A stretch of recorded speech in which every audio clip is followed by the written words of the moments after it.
ورحمۃ اللہ وبرکاتہ۔ بھائی رات دیر ہو گئی ہے، اس کا مطلب یہ نہیں کہ آپ کے جسم میں جان نہیں ہے۔ اگر آپ بیٹھے ہیں تو امید کرتے ہیں کہ جسم میں جان موجود ہے، تو سلام کا جواب دیجئے مضبوطی کے ساتھ۔ اگر تھوڑی نیند ہو تو وہ بھی چلی جائے۔ السلام علیکم ورحمۃ اللہ وبرکاتہ۔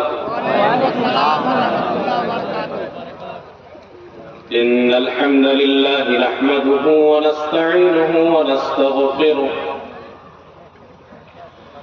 ونعوذ بالله من شرور أنفسنا ومن سيئات أعمالنا من يهده الله فلا مضل له ومن يضلل فلا هادي له وأشهد أن لا إله إلا الله وحده لا شريك له وأشهد أن محمدا عبده ورسوله يا أيها الذين آمنوا اتقوا الله حق تقاته ولا تموتن إلا وأنتم مسلمون يا أيها الناس اتقوا ربكم الذي خلقكم من نفس واحدة وخلق منها زوجها وبث منهما رجالا كثيرا ونساء واتقوا الله الذي تساءلون به والأرحام إن الله كان عليكم رقيبا يا أيها الذين آمنوا اتقوا الله وقولوا قولا سديدا يصلح لكم أعمالكم ويغفر لكم ذنوبكم ومن يطع الله ورسوله فقد فاز فوزا عظيما أما بعد فإن خير الحديث كتاب الله وخير الهدي هدي محمد صلى الله عليه وسلم وشر الأمور محدثاتها وكل محدثة بدعة وكل بدعة ضلالة وكل ضلالة في النار أعوذ بالله السميع العليم من الشيطان الرجيم بسم الله الرحمن الرحيم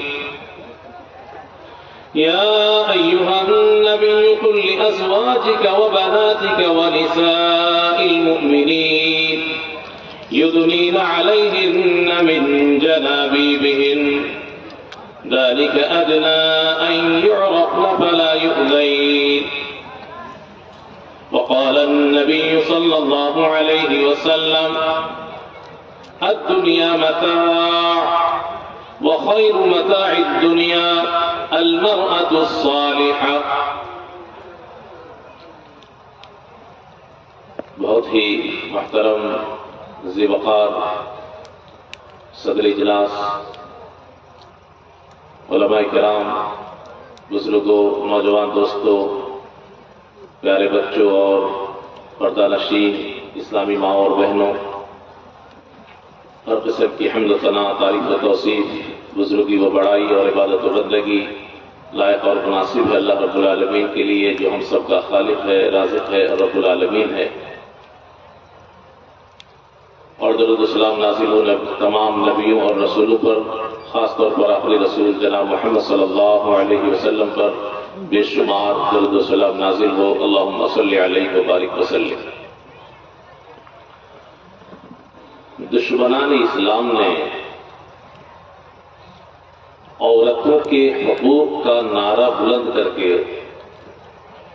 اسلام کو اور مسلمانوں کو بہت زیادہ بدنام کیا ہے۔ اتنا زیادہ بدنام کیا ہے کہ بہت سارے مسلمان بھائی بھی اسلام اور مسلمانوں کے تعلق سے بدگمان نظر آتے ہیں۔ ان کو بھی ایسا لگنے لگتا ہے کہ شاید عورتوں کے ساتھ اسلام میں کچھ ظلم ہو رہا ہے۔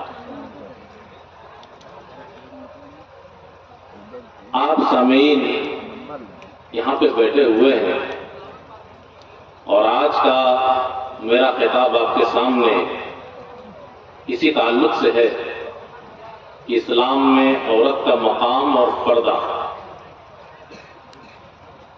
کو خود نشانہ بنایا جاتا ہے، اور ایک طریقے سے عورتوں کے اوپر اس کو ظلم باور کرایا جاتا ہے.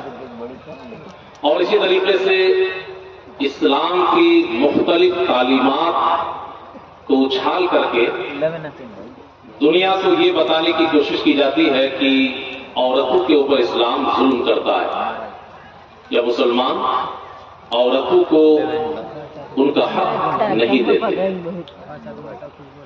اگر ہمیں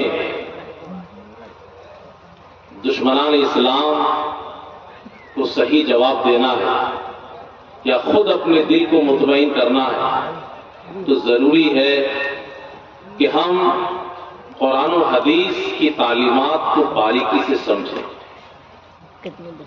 بھائی میں پہلے ہی آپ لوگوں کو بتا دے رہا ہوں کہ میری تقریر مزے کے لیے نہیں ہے. اگر کسی کو من میں یہ ہو کہ چلو مزہ آئے گا تو آپ جائیے, آپ جا کر سو جائیے, وہ زیادہ آپ کے لیے بہتر ہے. قرآن کریم مزہ کے لیے نہیں آیا ہمارے پاس کہ آپ کو انٹرٹینمنٹ کرائے, قرآن انجوائے کرائے, بلکہ یہ غور و فکر کی دعوت والی کتاب ہے. افلا یتدبرون القرآن, یہ قرآن پہ غور و فکر کیوں نہیں کرتے؟ اب مزہ لے کر کے قرآن پہ غور و فکر کیسے کریں گے آپ نے؟ ہمارا آپ کا مزاج یہ بن گیا ہے کہ ہم جلسے میں جائیں گے اس لیے تاکہ مزہ آ جائے. مزہ آئے گا تو پھر غور و فکر کہاں سے ہو پائے گا؟ مزے کے ساتھ دنیا میں جو کام بھی انسان کرتا ہے اس میں غور و فکر نہیں کرتا. یہ انٹرٹینمنٹ اور انجوائے کے خلاف ہے. غور و فکر الگ چیز ہے, انٹرٹینمنٹ, انجوائے, مزہ, تفریح یہ ایک الگ چیز ہے. ہمارا دین, اسلام, قرآن, اس کی تعلیمات یہ غور و فکر کی چیز ہے. لیکن ہم اپنی نفسانی خواہشات کے غلام ہو کر کے اس میں بھی مزہ ڈھونڈنے لگے. یہ بڑی دقت کی بات ہے. ہم قرآن اور حدیث کی باتیں سننے میں بھی مزہ تلاش کرنے میں لگے ہیں. تو ہوتا کیا ہے؟ جس طریقے سے بہت ساری محفلیں سجائی جاتی ہیں مزے کے لیے, انجوائے کے لیے, ہماری محفلیں بھی, دینی محفلیں بھی آج اسی طریقے کی ہو رہی ہیں کہ ہم 2 گھنٹہ 3 گھنٹہ مزہ لیتے ہیں, اس کے بعد سب بھول جاتے ہیں. زندگی میں کوئی بدلاؤ ہمارے آتا نہیں. تو میں نے پہلے ہی آپ سے کہا بڑی خوشی ہو رہی ہے کہ آپ سب لوگ پھر اکٹھا ہو گئے. آپ اگر 10 آدمی بھی رکتے, میری ذمہ داری تھی کہ میں پورے جوش و خروش کے ساتھ, ایک امید کے ساتھ دین کی باتیں آپ کے سامنے رکھوں. ایک آدمی کو سمجھ میں آ جائے میری بات تو میرا بولنا, آپ کا بیٹھنا, یہ روپیوں کا خرچ کرنا اور اس تمام انتظامات, ان ساری چیزوں کے پیسے وصول ہو جائیں گے. لیکن آپ کے جذبے کی میں قدر کر رہا ہوں کہ آپ بھی آئے ہیں, لیکن کہیں دھوکے میں مت رہیے گا کہ مولوی صاحب مزہ دلانے کے لیے بیٹھے. میں آپ کو غور و فکر کی دعوت دے رہا ہوں, اس لیے میری بات آپ دھیان سے سنیے. دشمنوں نے اسلام کو بدنام کیا ہے اور میں دشمنان اسلام کے پھیلائے ہوئے جال اور ان کی سازش کا پردہ چاک کرنے کے لیے بیٹھا ہوں آپ کے بیچ میں. آپ دھیان سے سنیں گے تو آپ نہایت قیمتی چیز آج یہاں سے لے کر کے جائیں گے. اور چونکہ عورت کا مقام اور پردے کی بات ہونے والی ہے تو خاص طور پر ماؤں اور بہنوں سے میری گزارش ہے کہ آپ بھی دھیان سے میری باتوں کو سنیے, چونکہ آپ ہی کے تعلق سے میں بات کر رہا ہوں. عورت کا مقام اسلام نے اس کو کیا مقام دیا, اس کو کس بلندی پہ فائز کیا ہے, اس کو جاننے کے لیے ضروری ہے کہ دنیا میں دیگر مذاہب اور اقوام نے عورتوں کو کس جگہ پہ رکھا ہے. ہلکی سی ایک نظر ڈال لی جائے. بائبل کے اندر کہا گیا ہے کہ کون ہے جو پاک کو ناپاک سے نکالے, یعنی عورت ناپاک ہے اور اس سے جو بچہ پیدا ہوتا ہے وہ پاک. یہ عورت کا مقام, عورت کو ناپاک کہا جا رہا ہے بائبل کے اندر. اچھا یہ خیال کہاں سے آ گیا بھائی بائبل کے اندر عورت کو ناپاک کہا جا رہا ہے؟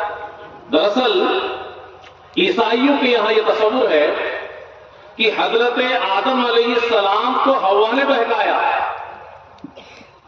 آدم علیہ السلام ابلیس کے چھانسے میں آ گئے. کیوں؟ چونکہ ہوا نے پریشر بنایا. ارے بات مان لو، ارے بات مان لو. تو ہوا کے بہکاوے میں آ کر کے آدم نے غلطی کی. اس لیے اب عورت مجرم ہو گئی، ناپاک ہو گئی ہمیشہ کے لیے. یہ خیال ہے. چنانچہ بڑے بڑے کے عالم جیسے انتھونی ہے، چیروم ہے، برنارڈ ہے، یہ لوگ عورت کو کیا بولتے معلوم ہے؟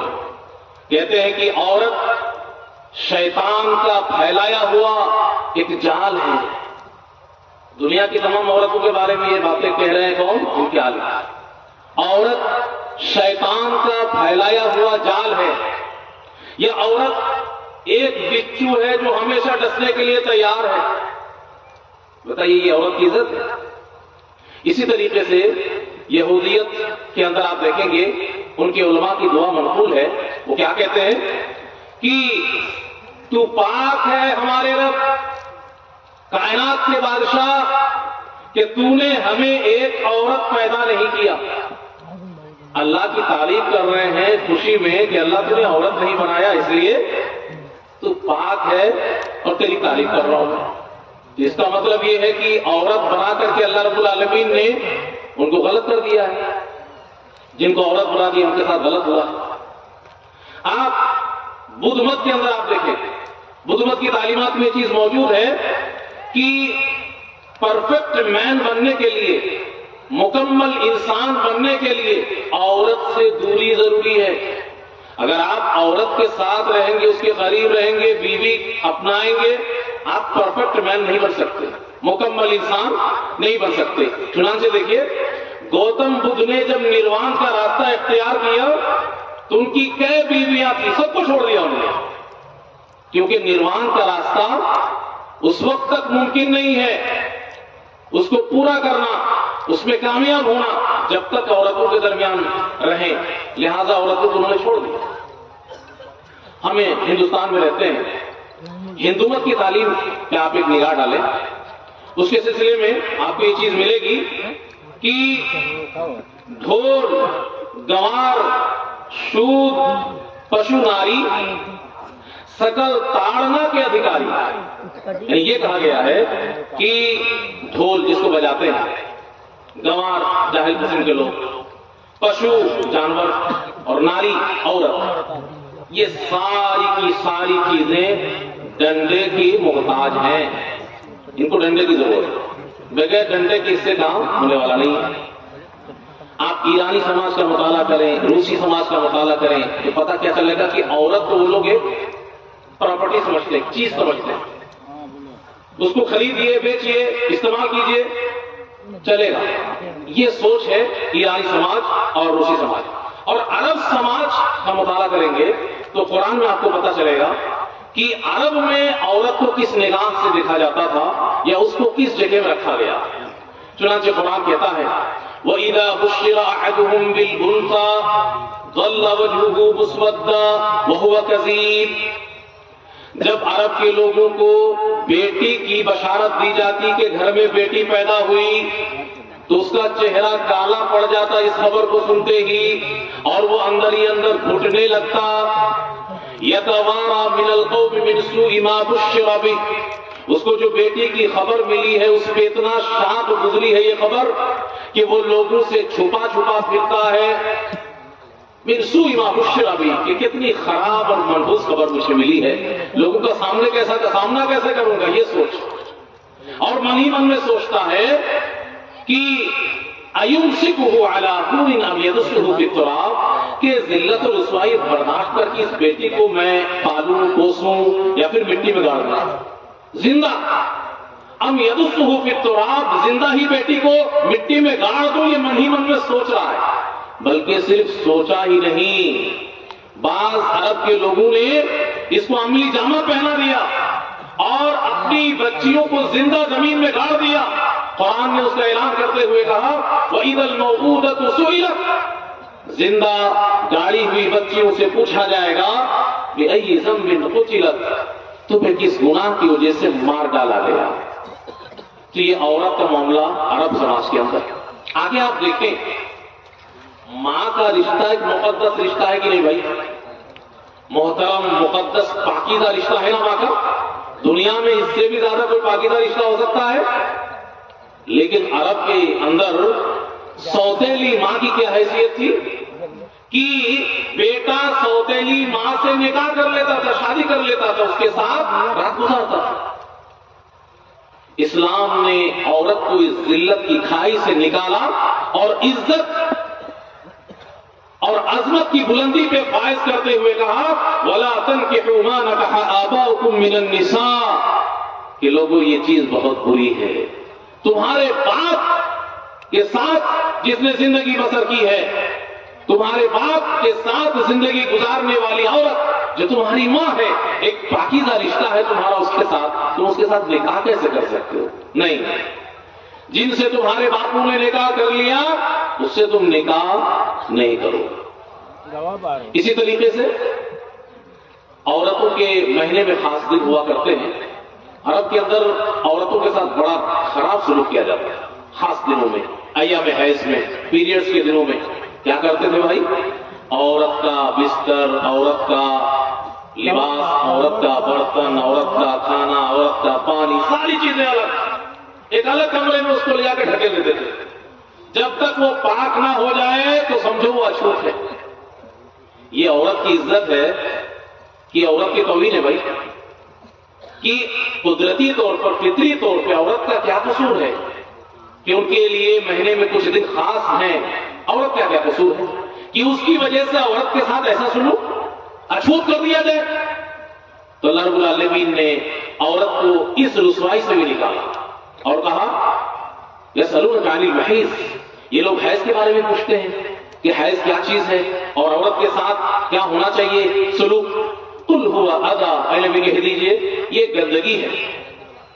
فاعتزلوا النساء في المحيض ولا تقربوهن حتى يطهرن، تم عورتوں سے جماع کے سلسلے میں دوری اختیار کرو جب تک کہ وہ پاک نہ ہو. صرف ایک چیز کی دوری، ان سے جماع نہ کرو، ہم بستری نہ کرو. اصنعوا كل شيء الا النکاح، نکاح کو چھوڑ کر کے یعنی جماع کو چھوڑ کر کے ان دنوں میں عورت کے ساتھ سب کچھ کرو. حضرت عائشہ صدیقہ رضی اللہ عنہا فرماتی ہیں میں حیض کے حالت میں ہوا کرتی تھی اور جناب محمد صلی اللہ علیہ وسلم میرے پیے ہوئے گلاس سے پانی پیتے تھے اور جہاں میں نے منہ لگایا تھا اللہ کے رسول صلی اللہ علیہ وسلم وہی منہ لگاتے تھے. میں ہڈی چوستی تھی اور وہی ہڈی جناب محمد صلی اللہ علیہ وسلم لے لیتے تھے اور میں نے جہاں منہ لگایا تھا وہی پہ اللہ کے رسول صلی اللہ علیہ وسلم منہ لگایا کرتے تھے. میں حیض کی حالت میں ہوا کرتی تھی، لنگوٹ کس لیتی تھی، جناب محمد صلی اللہ علیہ وسلم مجھ سے بوس و کنار ہوا کرتے تھے، مجھ سے قریب ہوا کرتے تھے. بستر الگ نہیں تھا، کھانا الگ نہیں تھا، سوائے ہم بستری کے اسلام نے ساری چیزیں اس کے ساتھ نارمل رکھی. نکاح کا رشتہ بھی بڑا پاکیزہ رشتہ ہے، لیکن زمانے جاہلیت کے اندر نکاح کے جو طریقے تھے بڑے گندے تھے. ایک طریقہ کو چھوڑ کر معلوم ہے آپ کو، کچھ طریقے آپ سنیں. ایک طریقہ یہ تھا، یہ سب جائز تھا جو میں بتانے جا رہا ہوں، لوگ اس کو برا نہیں مانتے تھے. نکاح کا ایک طریقہ یہ تھا کہ کوئی عورت جھنڈا گاڑ لیتی تھی اپنے گھر میں، یعنی ایک طریقے سے اعلان تھا کہ کوئی بھی آ جائے میرے پاس، سب کے لیے دروازہ کھلا ہوا ہے. اور آتا بھی تھا، جس کے من میں آئے جھنڈا گاڑا ہوا ہے چلا گیا. وہ عورت سارے مردوں سے ہم بستر ہوا کرتی تھی اور اس کے بعد جب بچہ پیدا ہوتا تو جتنے سارے مرد کے ساتھ اس کے ناجائز تعلقات ہوتے تھے ان سب کو اکٹھا کرتے تھے اور اس کے بعد وہ جس کو کہہ دیتی تھی کہ یہ تیرا بچہ اسے ماننا پڑتا تھا. یہ نکاح کی شکل تھی عرب کے اندر. تو یہ اچھی چیز ہے، عورت کی عزت ہے. جو ہے کہ ایک عورت کے ساتھ 100 مرد ملے، کوئی بھی آئے ملے اور اس کے بعد کوئی بھی ایک بات بن جائے، اس عورت کے جسم کے ساتھ ایک کھلواڑ. اسی طریقے سے ایک نکاح ہے متاع اپنے نام، اور جب ٹائم ختم ہو گیا پھر نکاح ختم ہو گیا. ٹائم پاس والا نکاح ہے متاع، یہ عرب کے اندر چلتا تھا.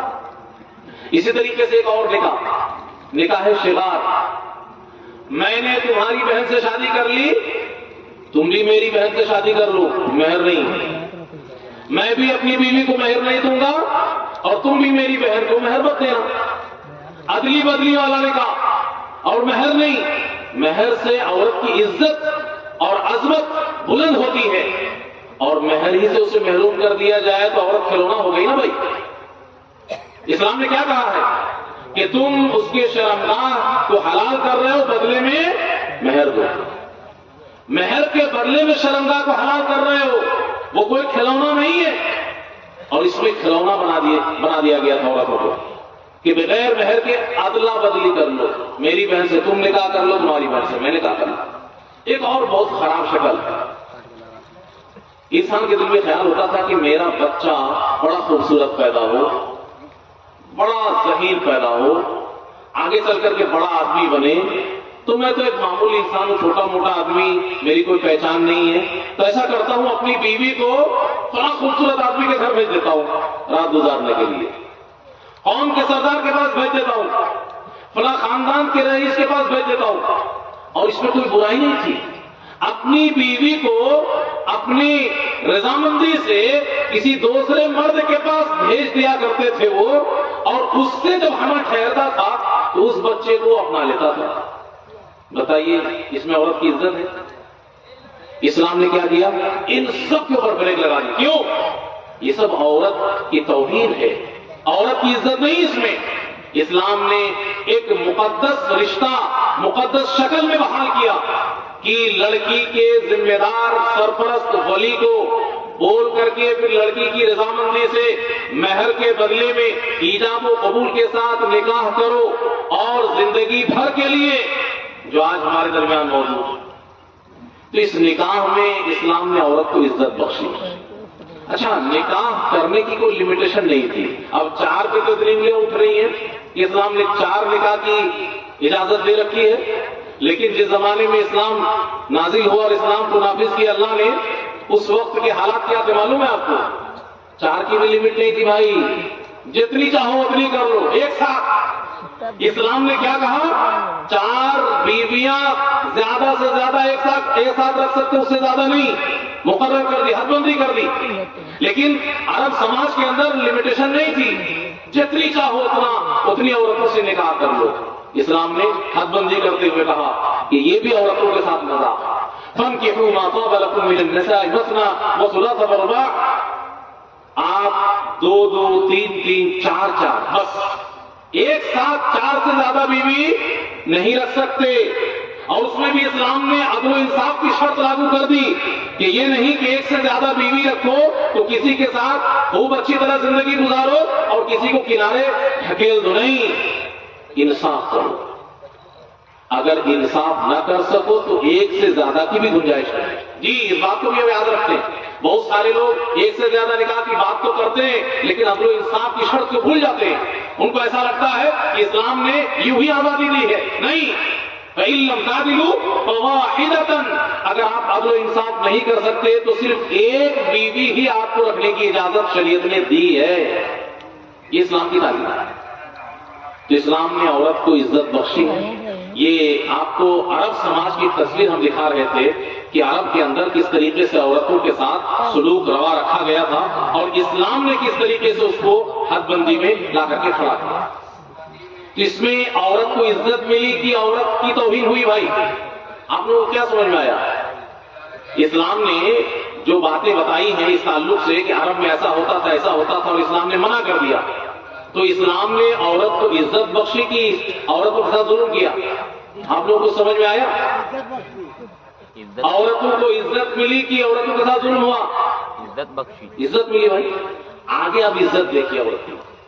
لوگ کہتے ہیں، پروپیگنڈا کرتے ہیں کہ اسلام یا مسلمان عورتوں کو دبا کے رکھتا ہے اور اس کی حق تلفی کرتا ہے. لیکن آپ غور کریں تو پتہ چلے گا کہ ایسا نہیں ہے. سب سے پہلے ہم مذہب کے حق پہ آتے ہیں کہ مذہبی حق میں مرد اور عورت برابر ہے کہ اس میں حق تلفی ہوئی ہے. تو آپ مطالعہ کریں گے تو پتہ چلے گا کہ اس میں مرد عورت میں کوئی بھید بھاؤ اسلام نے نہیں کیا. مذہبی حق میں اعمال صالحہ کو انجام دینے کے سلسلے میں، جنت میں داخلہ کے سلسلے میں اور جہنم سے نجات کے سلسلے میں مرد اور عورت دونوں کو اسلام نے برابر کا حق دیا ہے، کوئی حق میں کمی بیشی نہیں کی گئی ہے۔ فاستجاب لهم ربهم انی لا اضيع عمل عامل منكم من ذکر او انثى، اللہ نے اعلان کر دیا کہ مسلمان مرد ہو یا مسلمان عورت، دونوں کی کوئی بھی نیکی اللہ ضائع نہیں کرے گا، مرد کا بھی نہیں کرے گا اور عورت کا بھی نہیں کرے گا۔ اسی طریقے سے آپ دیکھیں، من عمل صالحا من ذکر او انثى وهو مؤمن فلنحيينه حیاة طیبہ، کہ کوئی مسلمان مرد یا کوئی مسلمان عورت اگر کوئی نیک کام کرے تو دنیا میں ہم اچھی زندگی دیں گے، دونوں کو دیں گے، دونوں کو دیں گے، مرد کو بھی اچھی زندگی دیں گے، عورت کو بھی اچھی زندگی دیں گے، کوئی بھید بھاؤ نہیں ہے۔ جنت میں داخلہ کی بات آئی تو یہی کہا گیا، من عمل صالحا من ذکر او انثى فاولئک يدخلون الجنہ، مومن مرد یا مومن عورت اگر نیک کام کرے تو دونوں میں کوئی بھید بھاؤ نہیں ہے، کوئی کمی بیشی نہیں ہے، جنت میں دونوں داخل ہوں گے۔ برابری کی اسلام بات کرتا ہے، کوئی اس میں بھید بھاؤ نہیں ہے اور کمی بیشی نہیں ہے۔ اسی طریقے سے عورت کے سلسلے میں اسلام نے مذہبی حق کو بیان کرتے ہوئے کہا کہ للرجال نصیب مما اکتسبوا وللنساء نصیب مما اکتسبن، کہ مسلمان مردوں کے لیے بھی جو کچھ بھی وہ محنت کرے گا اس کا پورا حق ملے گا، اور مسلمان عورتوں کو بھی جو کچھ بھی وہ محنت کریں گی اس کا پورا حق ملے گا، نیکیوں میں کوئی کمی بیشی نہیں ہے۔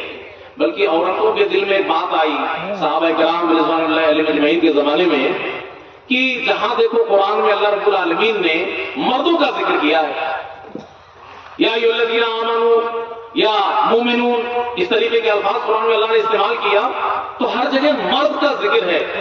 یہ علماء بیٹھے ہوئے ہیں وہ جانتے ہیں کہ یہ تبلیغ کا فائدہ یہاں پہ ہے، اور مرد میں عورتیں شامل ہیں، مرد کو حکم دیا گیا لیکن اس میں عورتیں بھی شامل ہیں، لیکن صحابیات کے دل میں تھوڑی سی تکلیف ہو رہی تھی کہ اللہ ہم لوگوں کا نام لے کر کے ہم لوگوں کو نہیں کہہ رہا ہے، تو اللہ رب العالمین نے ان کا دل رکھنے کے لیے سے ان کے دل کی تسلی کی خاطر قرآن کریم میں ایک لمبی آیت اتار دی اور مردوں کے ساتھ ان کا بھی ذکر کیا۔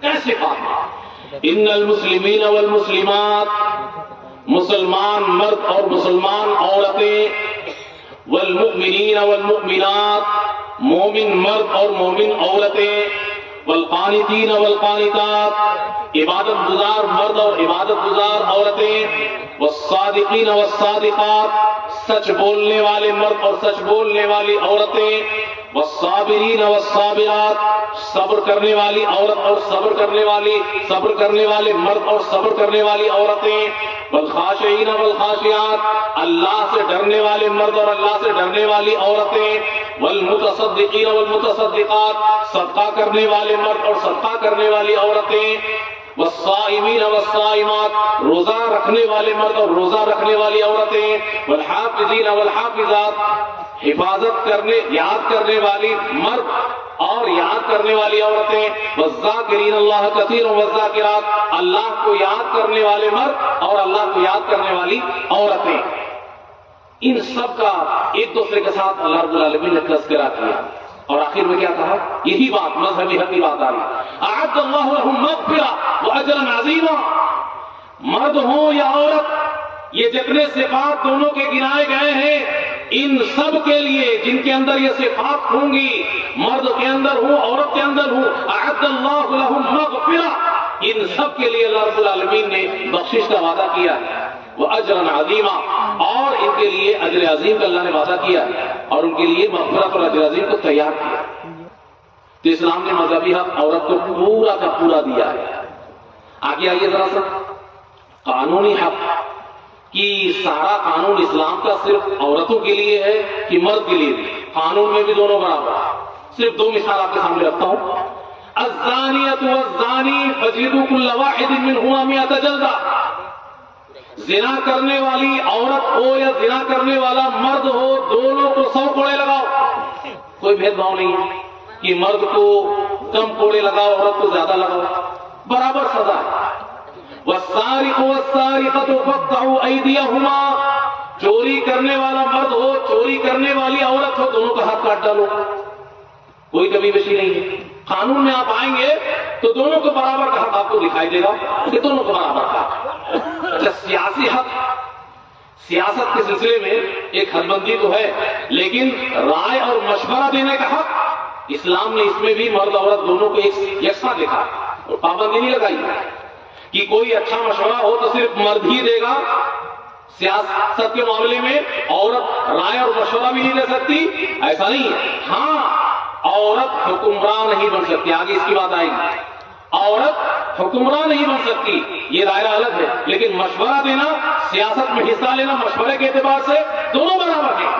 حضرت عمر فاروق رضی اللہ عنہ انہوں نے سوچا کہ مہر کی رقم کے اوپر پابندی لگا دیتا، لوگ بہت مہر دے رہے ہیں، مہنگی مہنگی مہر، تو اس میں پابندی لگاتے ہیں، حد بندی مقرر کر دیتے کہ اس سے زیادہ کوئی مہر نہیں دے گا۔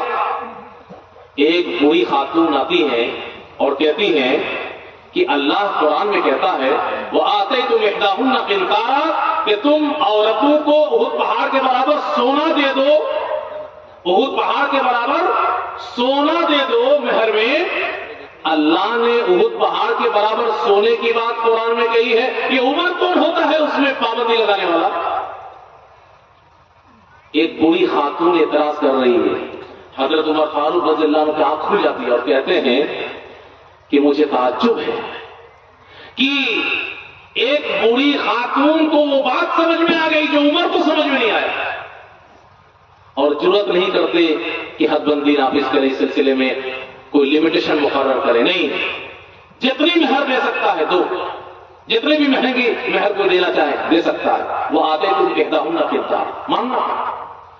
لیکن اب اس کا مطلب یہ نہیں ہے کہ ہم آپ ایسا سمجھ لیں کہ مرد اور عورت برابر ہیں، جیسا کہ دنیا کے لوگ کہتے ہیں۔ دنیا کے لوگ یہی کہتے ہیں مرد عورت دونوں برابر، ہر میدان میں، ہر جگہ میں، یہ بات غلط ہے، اور یہ بات اس لیے غلط نہیں ہے کہ اسلام میں ہے، اسلام میں بھی ہے اور اس کے پیچھے لاجک ہے، آپ کو بھی سمجھ میں آ جائے گی۔ ایک بات بتائیے، ایک مرد کو یہاں پہ کھڑا کر دیجئے اور ایک عورت کو کھڑا کر دیجئے، سب لوگ اپنی آنکھوں سے دیکھیے، کیا دونوں کا جسم برابر ہے؟ برابر ہے بھائی؟ جب دیکھنے میں برابر ہے تو پھر برابری کی بات کیوں کرتا ہے بھائی کوئی؟ آپ کھڑا کر تو خود ہی بولو گے کہ دونوں برابر نہیں ہیں، دونوں الگ ہیں، آپ کی آنکھوں کے سامنے دونوں الگ ہیں۔ جسم اللہ نے اس کا الگ بنایا ہے اور مرد کا الگ بنایا ہے۔ عورت کا جسم اللہ رب العالمین نے بہت کاٹ چھانٹ کے بہت خوبصورت اور نازک بنایا ہے، اور مرد کو کاٹ چھانٹ کے نازک نہیں بنایا، کھٹا کھٹا مضبوط بنایا نہیں۔ بھائی ایک بات بتائیے، کوئی چیز بالکل سپاٹ کھڑی کریے، آپ ایک پلر کھڑا کریے، آپ چاروں طرف سے بالکل برابر، اور ایک پلر کھڑا کریے جس میں نقش و نگاری ہو، کہیں پہ موٹا کہیں پہ پتلا، مضبوط کون والا ہوگا؟ لاجک کے حساب سے بولیے آپ، کون والا مضبوط ہوگا بھائی؟ جو سیدھا ہے کہ جو خوبصورت بنانے کے چکر میں کہیں بہت پتلا کر دیا گیا ہے؟ کون والا مضبوط ہوگا؟ سیدھا والا۔ تو عورت مضبوط ہے جسم میں کہ مرد مضبوط ہے؟ یہ لاجک ہے۔ عورت کو اللہ رب العالمین نے تراش خراش کر کے نازک بنا دیا ہے، اور اس کے پیچھے کا راز ہے کہ اس کو خوبصورت بنانا۔ آئیے ایک حدیث حاصل ہوئی، پیارے جناب محمد صلی اللہ علیہ وسلم فرماتے ہیں من کان یؤمن باللہ والیوم الآخر، جو اللہ پر اور آخرت کے دن پر ایمان رکھتا ہے، ولا یؤذی جارہ، وہ اپنے پڑوسی کو نہ ستائے، واستوصوا بالنساء خیرا، اور عورتوں کے بارے میں اچھے سلوک کی وصیت قبول کر لے، عورتوں کے بارے میں اچھے سلوک کی، حسن سلوک کی میری وصیت قبول کر لے۔ آگے آپ وجہ بتا رہے ہیں کہ کیوں عورتوں کے ساتھ اچھا سلوک کرنا، حسن سلوک کرنا، خیر کا معاملہ کرنا۔ وَإِنَّهُنَّ خُلِقْنَ مِنْ ضِلَعٍ، ہماری مائیں بہنیں بہت غور سے اس کو سنیں، پہلے ناراض نہ ہو جائیں ہم سے مولوی صاحب کیا بتا رہے ہیں، یہ نبی کی حدیث بتا رہا ہوں، لیکن لوگ باریکی سے اس حدیث کو نہیں سمجھتے۔ فَإِنَّهُنَّ خُلِقْنَ مِنْ ضِلَعٍ، عورتیں پسلی کی ہڈی سے پیدا کی گئی ہیں۔ کیا بتانا چاہ رہے اللہ کے رسول صلی اللہ علیہ وسلم کہ عورتیں کیڑی ہیں، ذہن و دماغ کے اعتبار سے بھی، سوچ اور فکر کے اعتبار سے بھی، اور جسم کے بناوٹ کے اعتبار سے بھی۔ فَإِنَّهُنَّ خُلِقْنَ مِنْ ضِلَعٍ، عورتیں پسلی کی ہڈی سے پیدا کی گئی ہیں۔ وَإِنَّ أَعْوَجَ شَيْءٍ فِي الضِّلَعِ أَعْلَىٰ، اور پسلی کی ہڈی میں بھی جو اوپر کا حصہ وہ سب سے زیادہ ٹیڑھا ہے، اور اسی سے عورت کی پیدائش ہوئی ہے، تو عورت ٹیڑھی ہے، دونوں اعتبار سے ٹیڑھی ہے، جسم کے بناوٹ کے اعتبار سے بھی کیونکہ وہ سپاٹ نہیں ہے، اور سوچ اور سمجھ اور فکر کے اعتبار سے بھی ٹیڑھی ہے۔ تو اللہ کے رسول صلی اللہ علیہ وسلم نے تلقین کر دی کہ جب عورت فطرتاً ٹیڑھی ہے تو اس کے ساتھ حسن سلوک سے کام لینا، ورنہ بات بگڑ جائے گی۔ فَإِنَّهَا تَقِيمُ، اب اس ٹیڑھی ہڈی کو تم سیدھی کرنے جاؤ گے تو وہ تو پہلے ہی سے نازک کے تراش خراش کر کے ٹوٹ جائے گی، یہ ہڈی ٹوٹ جائے گی، یعنی سنبھال ہی نہیں پاؤ گے، طلاق دینا پڑے گا تمہیں، تو سدھار نہیں پاؤ گے اپنے من کے مطابق۔ ہاں، یہ ہمیں آپ کو بتلایا گیا ہے کہ اللہ رب العالمین نے فطری طور پر ان کو کمزور کیا ہے، ٹیڑھا کیا ہے، لہذا ان کے ساتھ حسن سلوک سے پیش آنا، خیر کا سلوک معاملہ کرنا، اور اپنی زندگی اسی طریقے سے گزار لینا، سمجھا بجھا کر کے پیار اور محبت سے، ورنہ یہ عورت ایسی ٹیڑھی ہے کہ اگر تم اس کے سیدھی کرنے کے چکر میں جاؤ گے تو دنیا میں اچھے اچھے کوئی نچا دے گی، سیدھی نہیں ہوگی، تم ہی کو ٹیڑھا کر دے گی، طلاق دے بیٹھے۔ کہیں ذہب تقیم، اگر تم اس کو سیدھی کرنے جاؤ گے کسرتا، توڑ دو گے۔ اب اس کا مطلب یہ ہے کہ ولی صاحب ان کو چھوڑ دو، ان کے حال پہ جو من میں آئے وہ کرے، نہیں، وہ تو اور ٹیڑھی ہو جائے گی۔ اگر چھوڑ دو گے تو پھر بڑا نقصان ہو جائے گا، نگاہ بھی رکھو، دھیان بھی رکھو، خیال بھی رکھو، پیار اور محبت سے سمجھا کے کام بھی لے لو، ضرورت پڑے تو بیوقوف بنا دیا کرو۔ 500 روپے کی ساڑی لاؤ اور کہو ارے اس سے مہنگی ساڑی تو دکان میں تھی نہیں، 5000 کی ہے، ضرورت پڑے تو جھوٹ بھی بول دو اگر گھر کی کنڈیشن ایسی ہے، بیوقوف تو بن جائے گی لیکن ٹیڑھی رہے گی، اگر وہ آپ سیدھی کرنے جاؤ تو گڑبڑ ہو جائے گی۔ تو اگر آپ چھوڑ دو گے اس کو تو وہ تو ٹیڑھی کی ٹیڑھی رہ جائے گی اور بڑا نقصان ہو جائے گا، بڑی غلطیاں ہو جائیں گی، لہذا بہت سوچ سمجھ کر کے عورت کا استعمال کرنا۔ تو اس حدیث کے اندر میں کیا کہہ رہا تھا آپ سے، عورت جسمانی اعتبار سے مردوں کے برابر نہیں ہے، یہ ہماری آنکھوں کے سامنے، لہذا یہ نعرہ ہی باطل ہے کہ مرد عورت دونوں برابر، ارے دونوں برابر ہے، یہ نہیں لگا بتا رہی ہوں الگ الگ۔ اچھا، اپنے دماغ کے اعتبار سے بھی مرد سے کمزور ہے عورت، کیوں؟ قرآن کہتا ہے اللہ ہی نے اس کو کمزور بنایا، أَوَمَن يُنَشَّأُ فِي الْحِلْيَةِ وَهُوَ فِي الْخِصَامِ غَيْرُ مُبِينٍ، ذرا بتاؤ کہ جس کی تربیت پرورش زیورات میں ہوتی ہے یعنی عورتیں، وہ فی الخصام غیر مبین، اور وہ صحیح سے جھگڑا بھی نہیں کر سکتی، اپنی بات صحیح سے جھگڑا کرتے وقت رکھ نہیں سکتی، یہ قرآن میں اللہ رب العالمین نے اس کے دماغ کی کمزوری کی طرف اشارہ کر دیا ہے، کیونکہ یہ نازک چیز ہے اور اللہ نے ان کی دلچسپی اسی میں رکھی ہے، سجنے سنورنے میں، اس لیے فکر کے اعتبار سے بہت مضبوط نہیں ہے، ذہن و دماغ کے اعتبار سے جو تمہارے مقابل ہو، مرد کو اللہ رب العالمین نے زیادہ مضبوط کیا، عورت کو کمزور کیا ہے، اسی لیے اللہ کہتا ہے وَهُوَ فِي الْخِصَامِ غَيْرُ مُبِينٍ، کہ جھگڑے کے سلسلے میں عورت اپنی بات صحیح سے رکھ نہیں پائے گی، آپ کے سامنے بات کہیں کی تھی اور کہیں کی چلی جائے گی، آپ کسی بات پہ ناراض تھے اور 50 بات کھول کر کے رکھ دیں گے سامنے، آپ پاگل ہو جائیں کون ہوگی، آپ سمجھائیں۔